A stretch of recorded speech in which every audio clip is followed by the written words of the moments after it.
አንድ በጣም የሚዋደዱ ወዳጆች ነበሩ ይባላል እና በጣም ከመዋደዳቸውና ከመፋቀራቸው የተነሳ ከለታት አንድ ቀን ቁጭ ብለው ሲጨዋወቱ አንተ ሲኦል የምትገባው አንተ ገነት ነው የምትገባው የሚል አይነት ጨዋታ ጀመሩ። ይሰማችሁ እና በጣም እየተጫወቱ እያለ አንደኛው ጓደኛው እኔ ሲኦል የምገባው አለ። ምክንያቱም ጓደኛው በጣም ከሱ የተሻለ መንፈሳዊ ሥራ ሲያየው ስለሚመለከት ማለት ነው፣ ሲሰራ ያየው።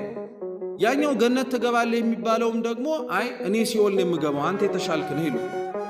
እኒህ ወዳጆች እንዲህ ከተባባሉ በኋላ መጨረሻ ላይ ሁለቱም አንዱ ሲኦል የምገባው ሲባል አንደኛው ምን አለው ይባላል፣ አንተ በቃ ተወው፣ እኔ ሲኦል ልግባ አንተ ገነት ግባ፣ ማን ያውቃል አንተ እኮ ገነት ገብተህ ወዳጄ ነው ብለህ እኔን ከሲኦል ልታወጣኝ ትችላለህ አሉ። እየሰማችሁ ይሄ ገነት ትገባለህ ያለው ጓደኛው ምን አለው፣ አይ አንተ ያለህበት ሲኦል ይሻላል እኔ ብቻዬን ከምገባበት ገነት አለ። አሁን በፍጹም ይሄንን ታሪክ ለሚረዳው ሰው ብቻውን መዳን እፈልጋለሁ የሚልና በምድር ላይ ወዳቸዋለሁ የሚላቸውን ወዳጆች ራሱ እውነት እንደዚህ አይነት ጥያቄ ምልክት ውስጥ ብንገባ አይ እናንተ ከሌላችሁበት ገነት እናንተ ያላችሁበት ሲኦል ይሻላል ብለን እንገባለን? መልሱ እንጂ። ለሰው ማሰብ አለበት።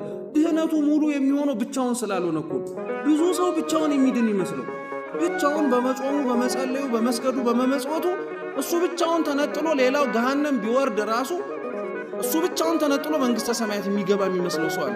እውነት ከዚህ እግዚአብሔር ሁላችንን ይፈውሰን። ይሄ በጣም ክፉ በሽታ እኮ ነው፣ ተናጠላዊ የሆነ ድህነት ማለት